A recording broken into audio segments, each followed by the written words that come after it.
Now, if we go back to the first slide, this is the mortgage chart, long period. Many of you have never experienced 18% mortgage rate, but you have heard about it. Whether from your grandparents or from your brokers, you have heard about it. So you see that 18% mortgage rate, and you say, how in the world can you do business during that time? And furthermore, how did it happen? Well, here's the story. Back in the early 1970s, there was a major oil price shock.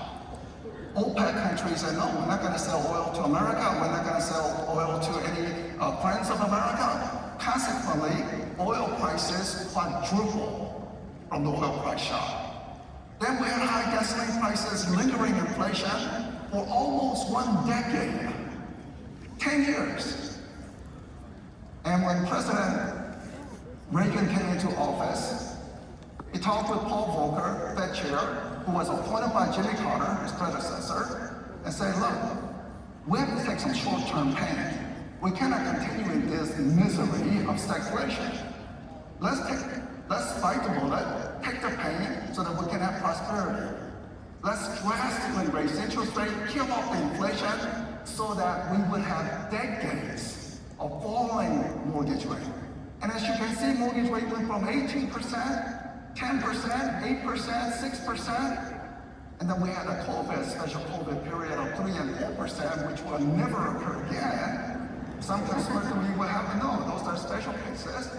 But then mortgage rates got elevated when these inflation began to appear from excessive stimulus from the COVID period. But we also have now new oil price shock happening in the Persian Gulf. But this time, we are not seeing 18% mortgage rate. We are not even seeing 10% mortgage rate. Mortgage rate went from 6% right before the Persian Gulf war conflict, and today's mortgage rate is around 6.5%. We don't like the fact that it increased, but it is not a dramatic increase that we saw in the 1970s. And the key reason for that is this: America's energy independence. We produce so much oil that we actually export in America. So because of the energy independence, along with the fact that we don't use as much energy as before, or solar energy has become much more dominant compared to even coal power energy. So all this combination has mitigated any upward pressure on the inflation potential condition. But still, we had a peace agreement yesterday, or supposedly, and oil prices have come down somewhat from that. So let's see what's going to happen to the mortgage rate as oil prices possibly continue to decline. Now, this is the chart on the Fed policy on the blue line, and what you care about is the red line, mortgage rate. At the beginning of the year, Wall Street anticipation, even the Fed forecast, Jay Powell's Fed forecast late last year said probably 2 or 3 rate cuts in 2026. Well, it's not going to happen, because as long as inflation is elevated, it will be very hard to see why they would need to cut interest rate, because they want to kill off the inflation first. But red line, the oil price shock impact on mortgage rate going from 6% to 6.5%, and again, maybe with the peace agreement, the oil prices can begin to retreat along with the mortgage rate, the red line that you see. Now, as to the economy, we are not in a recession. Even though some people are claiming the economy is awful, some individual, but on average of all Americans across the country as measured by GDP, everything we produce in the country. In the middle is statistical anomaly from COVID lockdown coming out of it. But GDP growth rate of 1.5% is positive. We are not in a recession. But this is not a spectacular economic growth either. So we are not in a recession, but it's not a spectacular economic growth. If you look at some of the components, it is very interesting. So what you find is that the blue line looks just like home sales activity.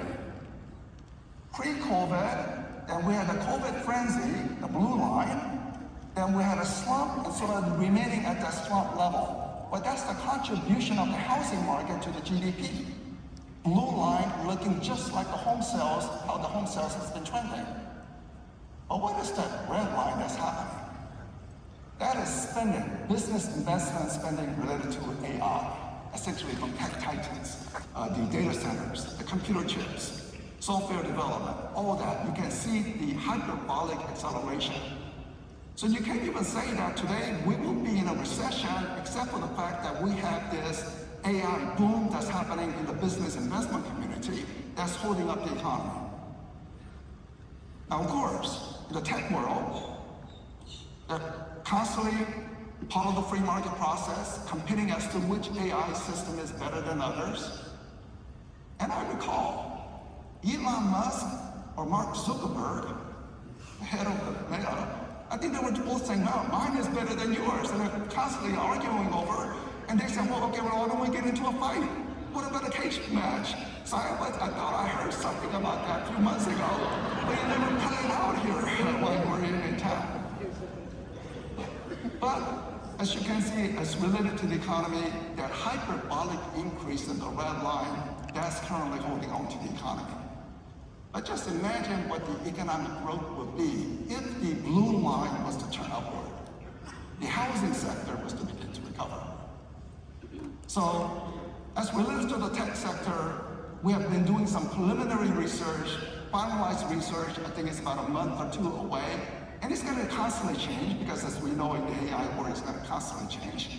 But one interesting impact is data center does not have a negative impact on property values, residential property values, at least up to today. Maybe in the future it will change, but so far it looks like data centers do not have a negative impact on the property values. But the stock market is at a record high. Yesterday, record high. Looks like today it will continue that path. But the consumers are saying, I don't feel it. Or they are saying the economy is doomed, according to the measurement of consumer sentiment index. I find it quite incredible that today's low consumer sentiment is even lower than middle of the graph in 2008, 2009, 2010 period, when we had a foreclosure crisis, 8 million job losses, unemployment rate reaching close to 10% rate. We have no foreclosures. We don't have job losses on that. Stock market booming, yet consumers are saying today's condition is even worse than what it was back in the Great Recession foreclosure crisis. I sometimes wonder, this economic sentiment index is capturing some of the political sentiment. So people, as they are answering, they're saying, okay, I don't like somebody in the White House, I'm gonna answer no, no, no, no, no, all the way through. Maybe that's what's causing it, because economic numbers are not saying it should be this low condition. Unemployment rate in the meantime is still tight, 4.3%. You walk around any Main Street America, there will be help on the side. You go into the LinkedIn professional business website, and there's some people hiring. So unemployment rate is still low, implying that we are not in a recession. In fact, if you look at the job market, you can say job market looks something like the stock market with a record high employment. There are more people in the country receiving steady paycheck today than ever before. The graph begins from pre-COVID, and you see the COVID disruption. But as the economy reopened, more job, such that today we have a record high number of employment, no recession. But if I put the same job data slightly differently, the job market does not appear to be that robust. In fact, at a time when we have college graduates entering the labor market, maybe some high school students looking for summer job, the job creation has been iffy. Negative, positive, negative, positive. One good news is that we have had 3 straight months of positive. condition. But all this the negative positives still adding up to record high employment for the country. Now, we will not have a very robust job gain as you see in the earlier part of the graph, because we are in a very special economic situation that we have never faced before in America. But if the housing market was to somehow get back to what it had been on pre-COVID, more inventory on the market, maybe some people are saying, I don't want to pay the capital gains tax from a sellable home.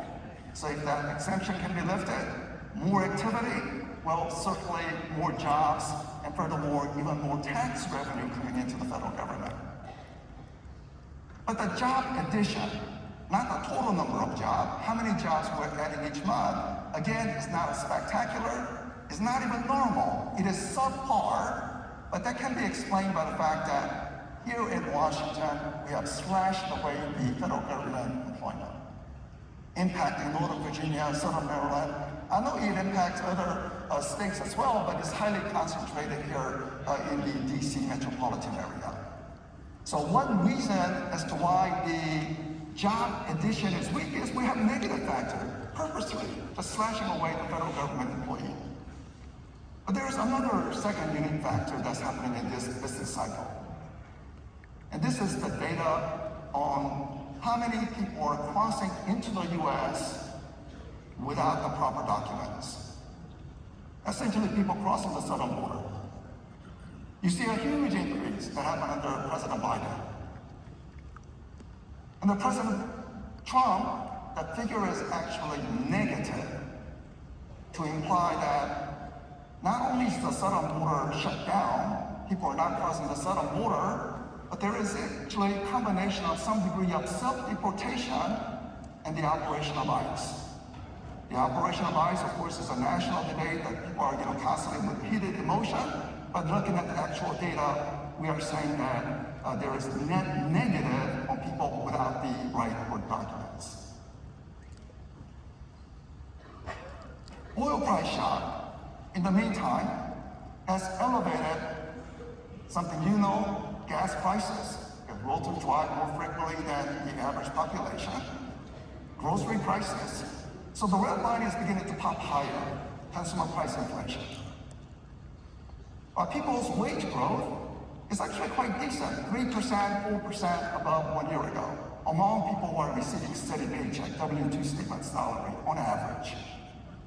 But what's critical here on this chart is the fact that in the past 2 months, red line going above blue, what's the implication for midterm election if this is the case? Or is this the motivation as to why President Trump wants to sign a peace deal quickly, a condition to assure that the midterm election, the red line, it goes back down again. So anytime red line is above the blue, America's average standard of living will be declining somewhat. And also, regarding the wage growth, there are a couple of sectors where the wage growth are rising more strongly than the national average. One is construction.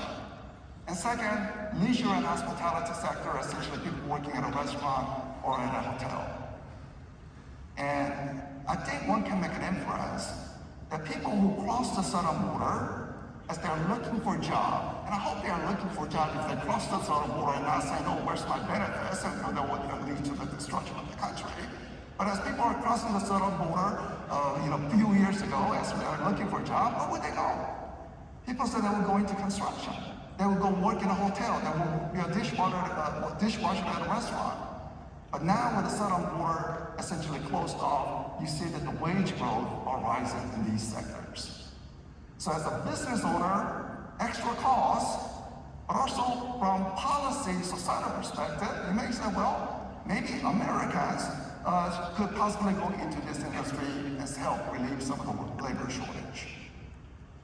But just the factual data, southern border shut down, and we're beginning to see wage growth faster in the construction industry and in the leisure and hospitality. Half of the country is essentially in recession according to the jobs data. In the past 12 months, which state is adding jobs and which state is not? Because the national data is showing slight job gain. So if the national data is showing slight job gain, surely there are some states losing jobs. And the red color, orange color, beige color, they have fewer people receiving paycheck today compared to 1 year ago. You are honing it to your state, but the bluish color state, they're adding jobs. More jobs today compared to 1 year ago. And maybe you cannot see the DC, but the DC will be the worst performing in terms of the job losses with the federal government employment cuts. But for the housing demand, I like to see longer-term job performance rather than a single year. And pre-COVID is a good reference point to compare. You have seen this graph before. I'm just updating data as the data comes in. So if you look at it, the green colors are the superstars in terms of job creation. Florida, Carolinas, Rocky Mountain states.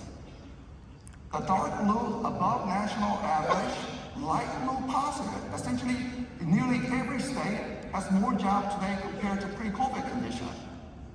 But not in Iowa, which could have some potential presidential race implication because Iowa caucus are always occurring, and people in Iowa say, where's jobs?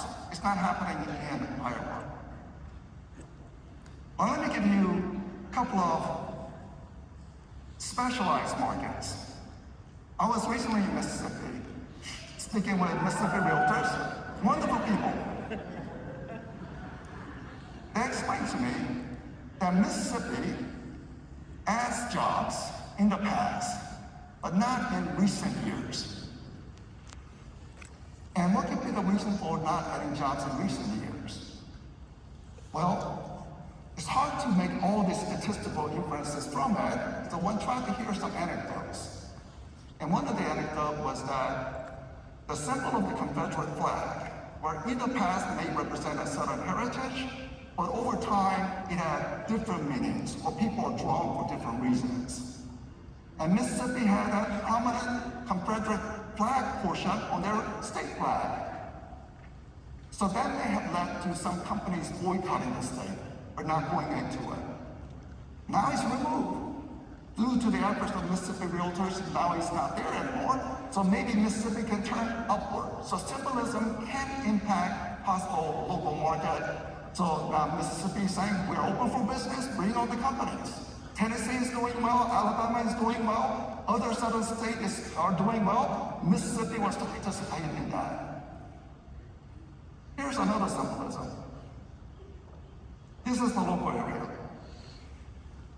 The red line includes DC and the state of Maryland, or Maryland suburbs nearby to DC. But the blue is the Northern Virginia. Northern Virginia has the data centers. The job growth is continuing. Data centers do not create massive jobs, but maybe peripheral industry is creating jobs. But there's something else that's happening in Maryland, because I hear from the Marylanders. Squatters. And this is not about some poor individual just going into some house.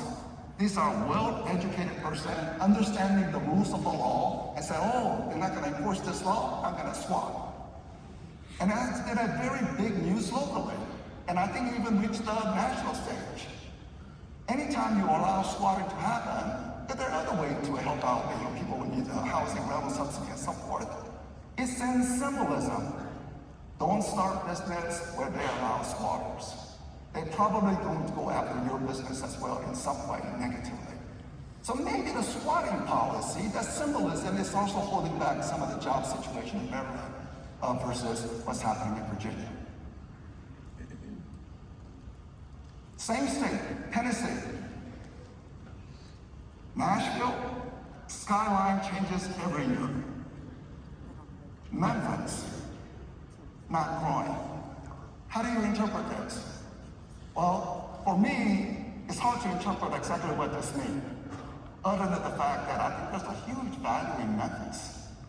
If there could be some little change, whatever it is in Memphis that tries to sort of replicate what's happening in Nashville, maybe the Memphis will take off in the next 10, 20 years. in terms of catching up. We're already hearing some of the people living in Nashville, renters, saying, oh, I cannot afford to live here. I'm thinking about going to Memphis. So how do you interpret this? But this is an interesting, because they're in the same state.